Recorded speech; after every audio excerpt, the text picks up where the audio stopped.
আমাদের দেশের এক শ্রেণীর জালিম শাসক দল তারা শুধু নিজেদের চেয়ারকে প্রতিষ্ঠিত করার জন্য নিরপরাধ নির্দোষ একজন মানুষকে মানবতা বিরোধী অপরাধের দায় দিয়ে 13টি বছর জেলখানায় আবদ্ধ করে রেখে চিকিৎসার নামে নাটক করে তাকে শহীদ করে দিয়েছে। আমি এই মাহফিল থেকে ব্যক্ত কণ্ঠে বলতে চাই, জালিম শাসক ভালো করে শুনে রাখো, বাংলাদেশ থেকে ভারতে গিয়ে তুমি বাঁচতে পারবে না। আল্লামা দেলোয়ার হোসেন সাঈদী সাহেবকে হত্যা করে গোটা বাংলার মানুষের কলিজায় যে আঘাত দিয়েছো, মনে রাখবা বাংলাদেশের মানুষটা ভুলে যায় নাই। আজ হোক কাল হোক, এই বাংলার জমিনে যারা আল্লামা সাঈদীকে শহীদ করে দিয়েছে, বাংলার জনগণ তাদের বিচার একদিন করেই ছাড়বে ইনশাআল্লাহ। আমার ভাইরা, আল্লামা দেলোয়ার হোসেন সাঈদী তিনি ছিলেন কোরআনের পাখি। তিনি কি ছিলেন? কোরআনের পাখি। হাজার হাজার মানুষ অমুসলিম থেকে, খ্রিস্টান ধর্ম থেকে, হিন্দু ধর্ম থেকে, বৌদ্ধ ধর্ম থেকে এই কোরআন শুনে তার হাতে কালেমা পড়ে হাজার হাজার মানুষ মুসলমান হয়েছে কি হয় না? আমার ভাইরা, আমরা সেই কোরআন নিয়ে বসেছি। আমরা এই কোরআনের মাহফিল থেকে আল্লামা হুজুরের জন্য দোয়া করি, আল্লাহ পাক রব্বুল আলামিন যেন শাহাদতের সুউচ্চ মাকাম আল্লাহ পাক তাকে দান করে, জান্নাতুল ফেরদাউসের সুউচ্চ মেহমান যেন আল্লাহ পাক তাকে বানিয়ে দেন, বলেন আমিন। আমার ভাইরা, যে কোরআন নিয়ে আমরা বসেছি, এই কোরআন কোনো সাধারণ কিতাব নয়। এই কিতাব এমন একখান কিতাব, যেই কিতাব যত পড়ব মানুষের বিরক্ত হয় না, পড়ার জন্য, তেলাওয়াত করার জন্য আরো আগ্রহ বাড়ে না কমে। আমার ভাইরা, পৃথিবীতে এমন কোন কিতাব নাই যেই কিতাব মানুষেরা একবার পড়ে, দুইবার পড়ে, তিনবার পড়ে, 10 বার পড়ে, তারপরে আরো পড়তে মনে চায়, এমন কোন কিতাব আছে? নাই। কিন্তু এই পৃথিবীতে শুধুমাত্র একখান কিতাব, যার নাম হচ্ছে কালামে হাকিম, আজ থেকে 1400 বছর ধরে মানুষেরা তেলাওয়াত করছে, এখনো করছে, করবে ইলা ইয়াউমিল কিয়ামা পর্যন্ত। মানুষেরা যত পড়বে আরো পড়তে ইচ্ছে করবে, কারো বিরক্ত হবে না। কথা বলেন ঠিক না বেঠিক? ইয়া আইয়ুহাল্লাযীনা আমানু সাল্লু আলাইহি ওয়া সাল্লিমু তাসলিমা। আল্লাহুম্মা সাল্লি আলা সাইয়্যিদিনা মাওলানা মুহাম্মদ ওয়া আলা আলি সাইয়্যিদিনা মাওলানা মুহাম্মদ। সকলে প্রাণ খুলে জোরে সোরে মোহাম্মতের সাথে আওয়াজ করে পড়েন, আল্লাহুম্মা সাল্লি আলা সাইয়্যিদিনা মাওলানা মুহাম্মদ ওয়া আলা আলি সাইয়্যিদিনা মাওলানা মুহাম্মদ। বালাগাল উলা বিকামালিহি কাশাফাদ দুজা বিজামালিহি হাসনাত জামিউ খিসালিহি সাল্লু আলাইহি। হোনায়া ফুল তো बुलबुल का तरन्नुम भी न हो जमने दहर में कलियों का तबस्सुम भी न हो बलगल उला बिकमालिही कशफद दुजा बिजमालिही हसनत जमीउ खसालिही सल्लू अलैहि।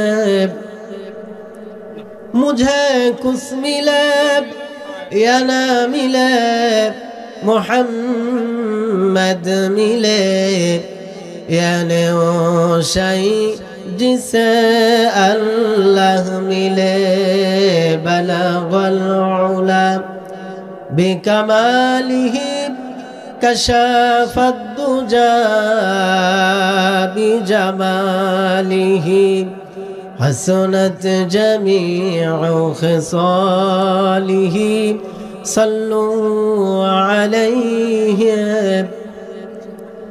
আরবের বুকে মক্কার পরে যেথায় মা আমেনার ঘর, খোদার করুণা কাউসার হয়ে ঝরছে সেথায় বারংবার বালাগল উলা বিকামালিহি कशफद दुजा बिजमालिही हसनत जमीउ खसालिही सल्लू अलैहि। अल्लाहुम्मा आमीन। रब्बना ज़लमना अनफुसना व इन लम तगफिर लना वतरहमना लनकूनन्न मिनल खासिरीन। रब्बुल आलामीन मुर्दिया जामे मस्जिदेर उन्नयन कल्पे 12তম অধিবেশন। আমি গুনাহগার তোমার পাগল পারা বান্দাদেরকে লইয়া তোমার হাবিবের প্রতি কয়েক মর্তবা দরুদ ও সালাম পড়ে তোমার দরবারে দুখানা হাত বাড়িয়ে দিয়েছি। আল্লাহ মেহেরবানি করে দরুদ ও সালাম টুকুন নবী পাক সাল্লাল্লাহু আলাইহি ওয়াসাল্লামের রওজা মুবারকে পৌঁছিয়ে দাও। तमाम পৃথিবীর মাটির নিচে যত মুমিন মুমিনাত মুসলমান নরনারী তোমার ডাকে সাড়া দিয়ে মন কেমন মাটি বুকের উপরে নিয়ে শুয়ে আছেন, আল্লাহ দয়া করে মেহেরবানি করে তাদের রূহ মুবারকে পৌঁছিয়ে দাও। রব্বুল আলামিন আজকের মাহফিল তোমার দরবারে কবুল মঞ্জুর করে নাও।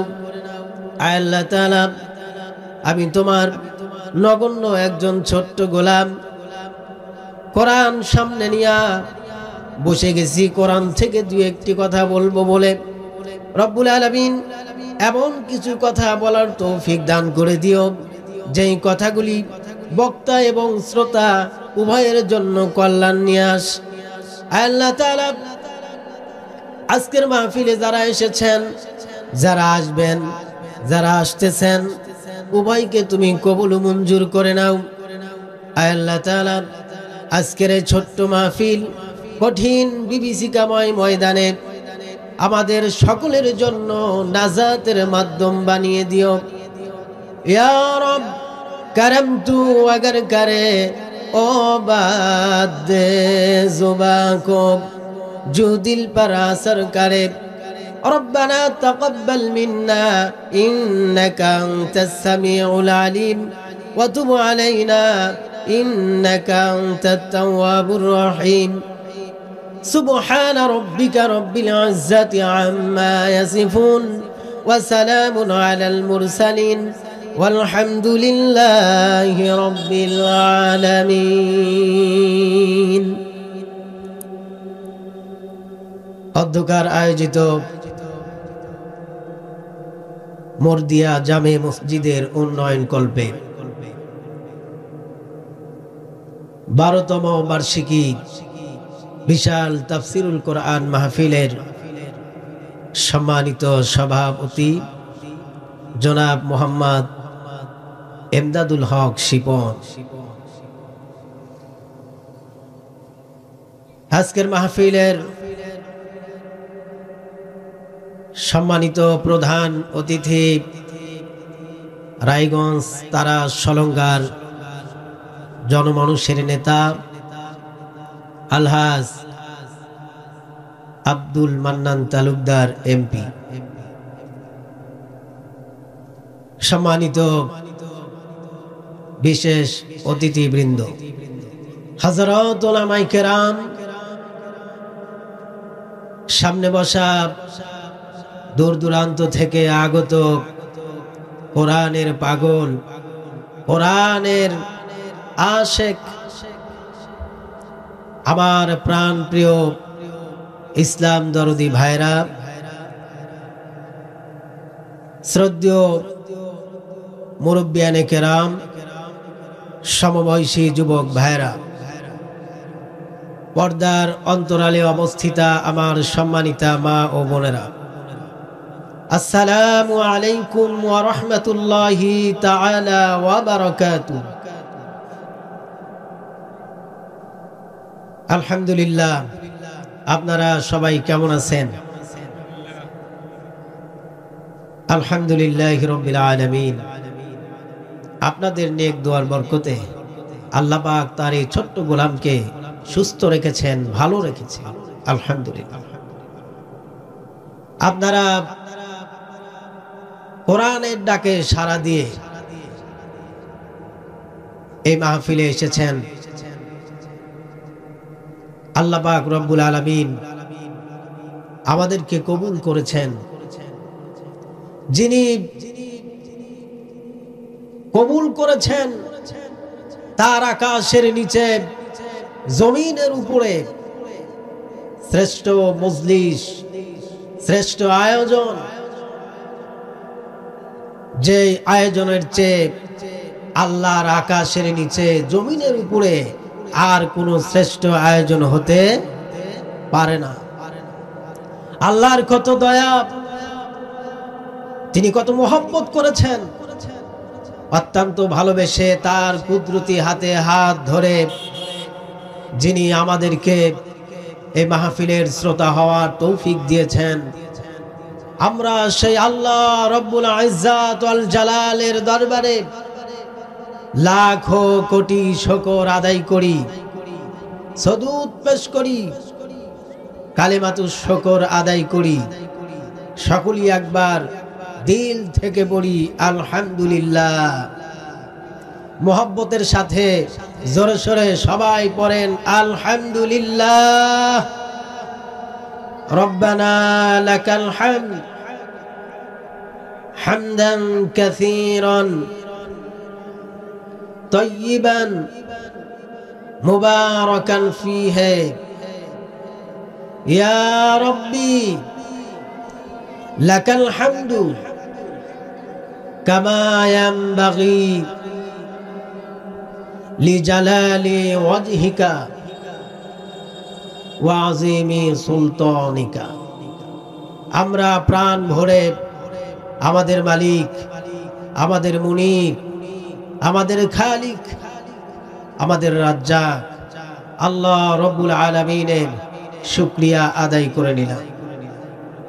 সম্মানিত বন্ধুগণ, আপনারা নিশ্চয়ই অবগত আছেন আমি যেই কালেমা দিয়ে আপনাদেরকে নিয়ে আল্লাহর শুকরিয়া আদায় করলাম,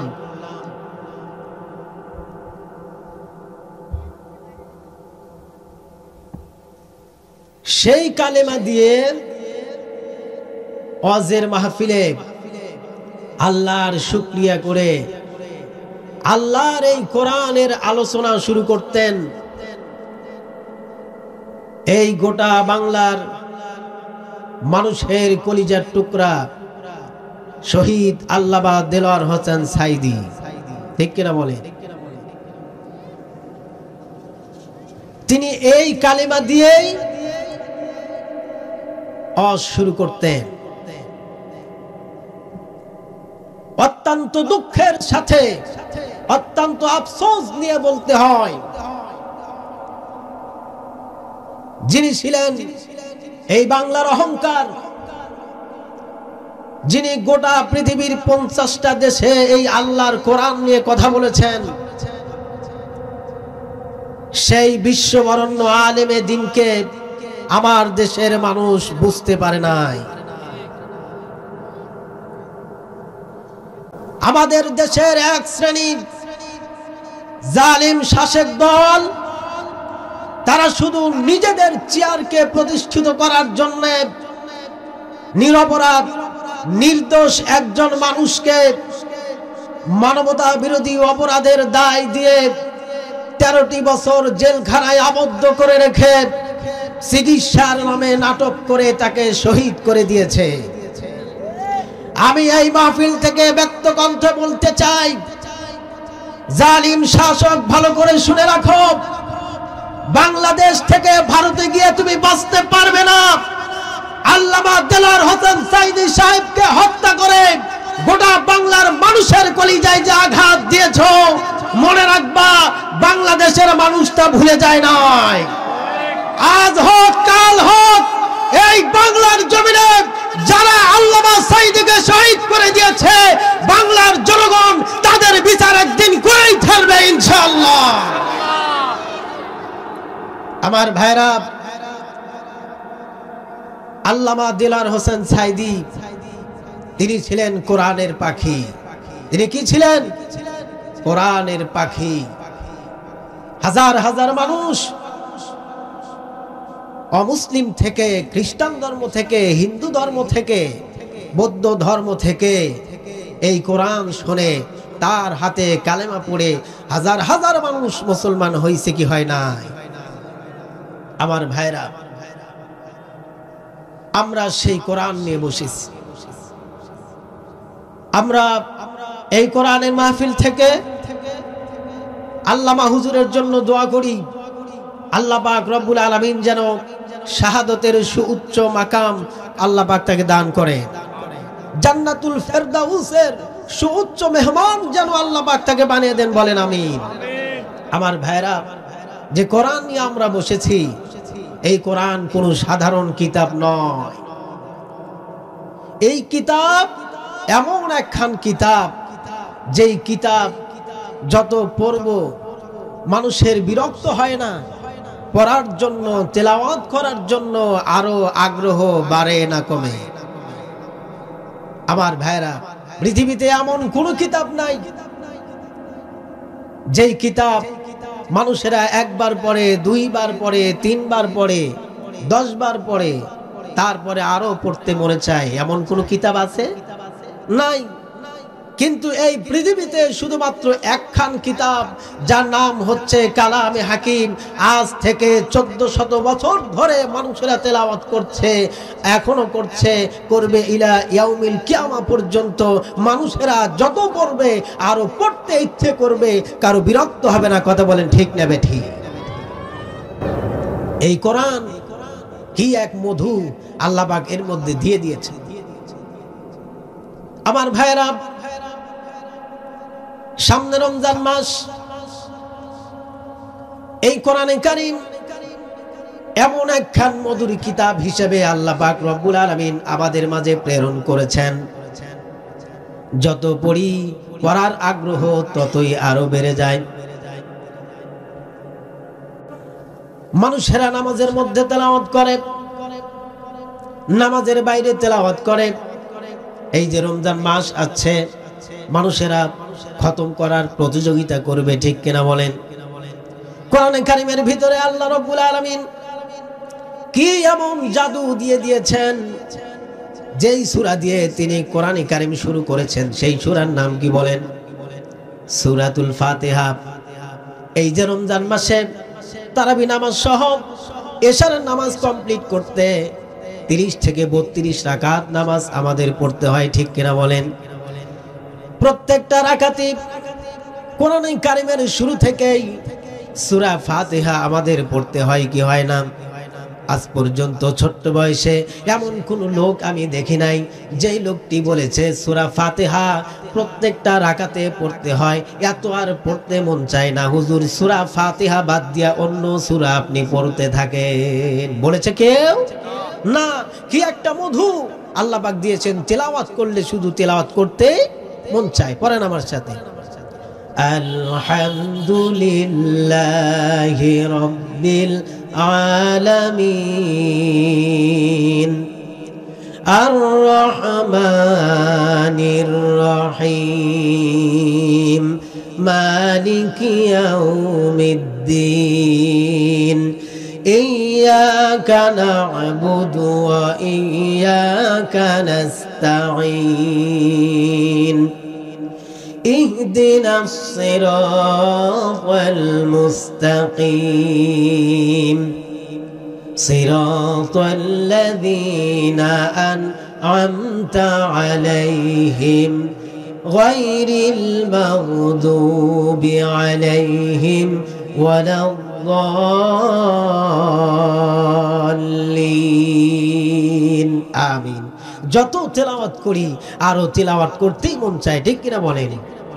আলিফ লাম মিম যালিকাল কিতাবু লা রাইবা ফীহি হুদাল লিল মুত্তাকিন।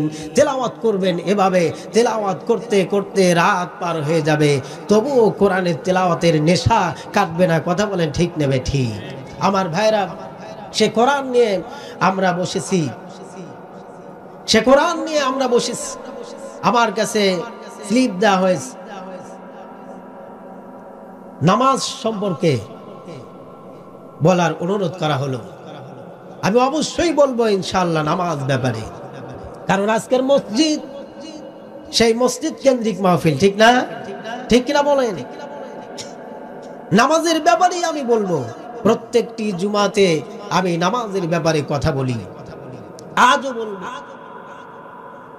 এই মাহফিল মসজিদ কেন্দ্রিক মাহফিল। কি কেন্দ্রিক? মসজিদ কেন্দ্রিক মাহফিল। আল্লাহ রাব্বুল আলামিনের হাবিব বলেছেন, আহাব্বুল বিলাদি ইলাল্লাহি তাআলা মাসাজিদুহা ওয়া আবগাদুল বিলাদি ইলাল্লাহি আসওয়াকুহা। আল্লাহর হাবিব বলেছেন, আল্লাহ রাব্বুল আলামিনের কাছে এই পৃথিবীতে সবচেয়ে প্রিয় স্থান তার নাম হচ্ছে মসজিদ, আর আল্লাহ রাব্বুল আলামিনের কাছে সবচেয়ে অপ্রিয় স্থান তার নাম হচ্ছে বাজার। আমার ভাইরা, এবার বুকে হাত দিয়ে বলুন তো দেখি, আল্লাহ রাব্বুল আলামিনের কাছে এই পৃথিবীতে সবচেয়ে প্রিয় স্থান মসজিদ। সেই আল্লাহর বান্দারা সেই মসজিদে সময় সবচেয়ে বেশি দেয় না কম দেয়? জোরে বলেন, বেশি দেয় না কম দেয়? আর আল্লাহ রাব্বুল আলামিনের কাছে এই পৃথিবীতে সবচেয়ে অপ্রিয় স্থান হচ্ছে বাজার। সেই বাজারে সেই আল্লাহর বান্দারা সময় সবচেয়ে কম দেয় না বেশি দেয়? এই জন্যই তো আজ মুসলমানদের এই অধপতন। কথা বলেন ঠিক নেবে ঠিক? আমার ভাইরা, আজ আমাদের মসজিদের সাথে সম্পর্ক নাই, মাদ্রাসার সাথে সম্পর্ক নাই, ওলামায়ে কেরামের সাথে সম্পর্ক নাই, ঠিক না? মসজিদের সাথে সম্পর্ক আমাদের করতে হবে, মাদ্রাসার সাথে ওলামায়ে কেরামের সাথে সম্পর্ক করতে হবে। আমার ভাইরা, মানুষেরা আল্লাহর কাছে সবচেয়ে প্রিয় স্থান মসজিদে যখন আসে সবার পিছনে, বের হয়ে যেতে চায় সবার আগে। কথা ঠিক না ঠিক? মসজিদে আসলে পরে ভালো লাগে না, মসজিদ থেকে বের হতে পারলেই যেন ভালো লাগে। আর এই বান্দারা যখন বাজারে যায়, ঘন্টার পর ঘন্টা বাজারে সময় দেয়, বাড়ি আসার কথা মনে থাকে না, ঠিক না ঠিক? আমার ভাইরা, সাহাবীদের আমল কি ছিল?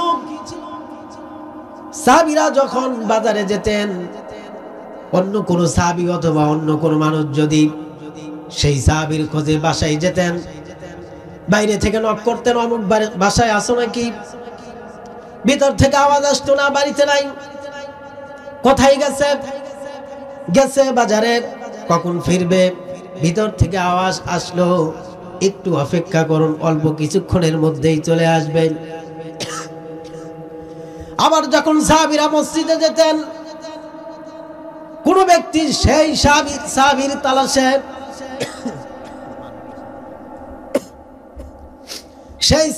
তালাশে তার বাসায় যখন যেতেন, বাসার সামনে গিয়ে বাইরে থেকে নক করতেন, অমুক বাসায় আছো নাকি? ভিতর থেকে আওয়াজ আসতো, না সে তো বাড়িতে নাই। কোথায় গেছে? ভিতর থেকে বলতো মসজিদে গেছে। কখন আসবে? ভিতর থেকে বলতো মসজিদে গেছে। কখন ফিরবে বলতে পারবো না। বাজারে গেছে, কখন আসবে? একটু অপেক্ষা করো, অল্প কিছুক্ষণের মধ্যে আসবে। আর গেছে মসজিদে, কখন আসবে বলতে পারবো না। কারণ সাহাবীরা রাসূলুল্লাহর কাছে যখন আসতেন মসজিদে, এমনও সময় হতো জোহরে আসলে এশা পরে বাসায় যাওয়া লাগতো, ফজর পরে বাসায় যাওয়া লাগতো, এমনকি 2 দিন 4 দিন, এমনকি 2-1 মাস পরেও বাসায় ফিরতে হতো। ঠিক কিনা বলেন?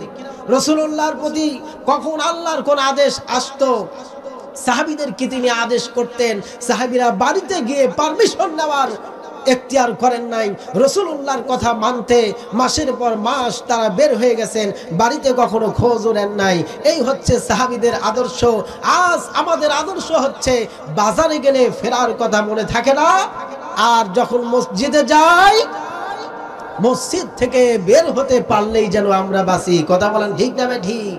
আমার ভাইরা, আমাদের মসজিদের সাথে সম্পর্ক করতে হবে। একটু কালিমা পড়েন, লা ইলাহা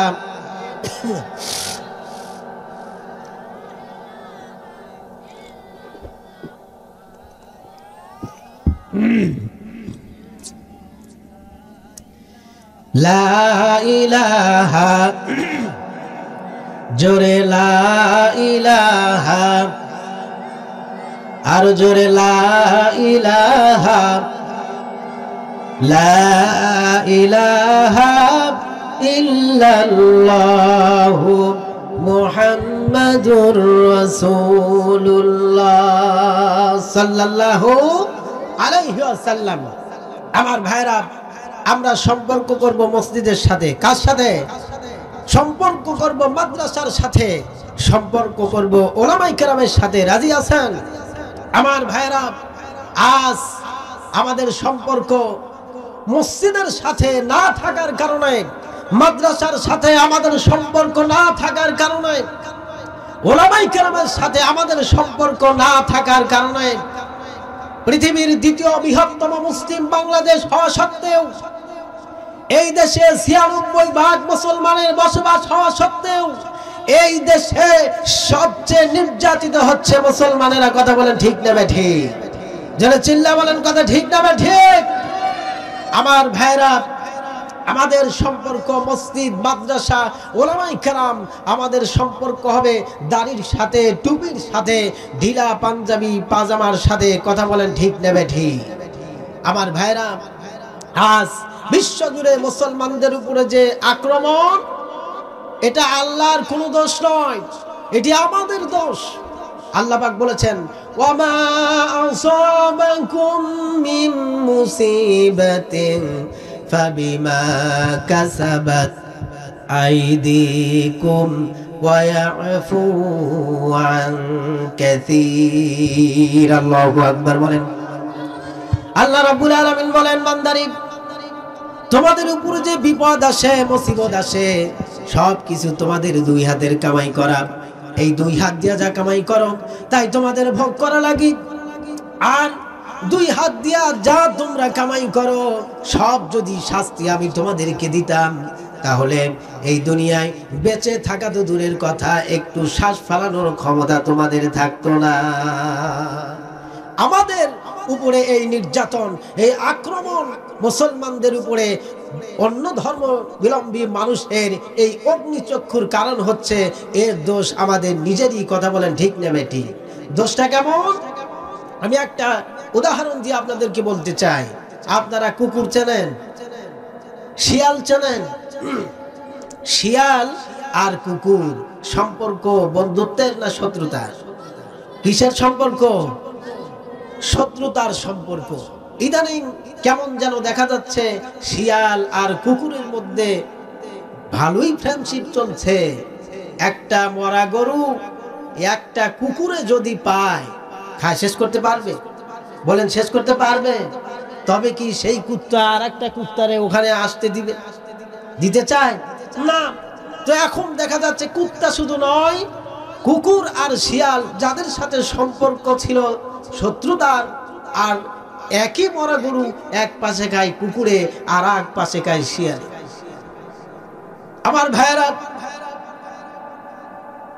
শিয়ালকে প্রশ্ন করা হলো, শিয়াল কি ব্যাপার? কুকুর দেখলে তোমরা তো পিছু ব্যাক করতে করতে দৌড় দিতা, আজকে একসাথে কুকুরের সাথে তুমি মরা গরুর গোশত খাও, ব্যাপার কি? শিয়াল বলছে, দেখো কুকুর দেখলে পরেই আমরা সেই বাসাতে আর মুরগি চুরি করার জন্য যেতাম না। কুকুর দেখলে আমরা দৌড়ে 100 মাইল ফাঁকে থাকতাম। কিন্তু হঠাৎ করে চিন্তা করলাম, কুকুর দেখে আমরা ভয় পাই কেন? কুকুর তো আমি শিয়ালের মতোই 4 হাত পা দিয়ে সেই ব্যক্তি চলাচল করে। কুকুরের যেমন 2টা চোখ আছে, আমি শিয়ালেরও তো তেমনই 2টা চোখ। কুকুরের যেমন 2টা কান আছে, আমি শিয়ালেরও তো সেম 2টা ওরকম কান। কুকুরের যেমন নাক, আমারও তো তেমন নাক। কুকুরের আকার আকৃতি যত বড়, আমি শিয়ালের আকার আকৃতি তো ঠিক তেমনই বড়। চিন্তা করলাম সব যেহেতু সমান সমান, তাহলে কুকুর দেখে আমরা ভয় পাই কেন? কুকুর যদি এখান থেকে ঘেউ ঘেউ করে কত দূর যায়, তার চেয়ে ওই যে আপনাদের কবরস্থান থেকে শিয়াল যদি হু কাক্কা কয়, বলেন তো এখান থেকে শোনা যায় কি যায় না? শিয়াল বলল, কুকুরের চেয়ে মাশাআল্লাহ আমাদের গলার আওয়াজ তো কম নয়, তাহলে কেন আমরা কুকুর দেখে ভয় পাই? সেম সেম বডি, সব কিছু সমান সমান, কুকুর দেখে আমরা কেন শুধাশুধি ভয় পাচ্ছি? না, আর তো ভয় পাওয়া যাবে না। সেদিন থেকে শিয়াল দেখলে পরে কুকুর যখন ঘেউ করে, শিয়াল বাবাজি উঠছে আরো একটু আওয়াজ দিয়ে হু কাক্কা ডাক মারে। এই সময় কুকুর বলছে, কারে এরাও তো দেখছি চালাক হয়ে গেছে, আমার ঘেউ ঘেউতে তারা তো আর দূরে সরে যায় না। কুকুর তখন বলছে, শিয়াল রে এসো, শত্রুতা করে লাভ কি, আমরা বন্ধু পাতি, আসো একসাথে আমরা মরা গরু খাই। আমার ভাইরা, আমি এই কথা দিয়া আপনাদেরকে যে কথা বুঝাতে চাচ্ছি, আমার ভাইরা, আমার দেশের যুবক আর আমাদের এই যে প্রতিবেশী হিন্দু ভাই, হিন্দু যুবক, বলেন তাদের শরীরে যে প্যান্ট শার্ট, আমাদের যুবকদের শরীরে কি তার চেয়ে ব্যতিক্রম কোন প্যান্ট শার্ট? জোরে বলেন, ব্যতিক্রম কোন প্যান্ট শার্ট না। আজকে হিন্দু যুবকদের শরীরে যেমন জিরো দাড়ি রাখা, আমার যুবক মুসলমানদের মুখেও ঠিক তেমনই জিরো দাড়ি রাখা, ঠিক কিনা বলে? আমার ভাইরা, এই পৃথিবীর সমস্ত ভিন্ন ধর্মী লোকেরা তারা চিন্তা করলো, যেখানে একজন মুসলমান যুবক তার শরীরে যা, তার মুখে যা, আমরা হিন্দু বৌদ্ধ খ্রিস্টান আমাদের মুখেও তাই, আমাদের শরীরেও তাই। শুধু এই মুসলমান দেখে আমরা ভয় পাই কেন? এরা তো আমরাও যা, এরাও তা। এই জন্য পৃথিবীতে এই বাংলাদেশ হচ্ছে পৃথিবীর 2য় বৃহত্তম মুসলিম দেশ, 96% মুসলমানের দেশ। এই দেশে মার খায় কারা? যারা বলেন মার খায় কারা? মুসলমানেরা।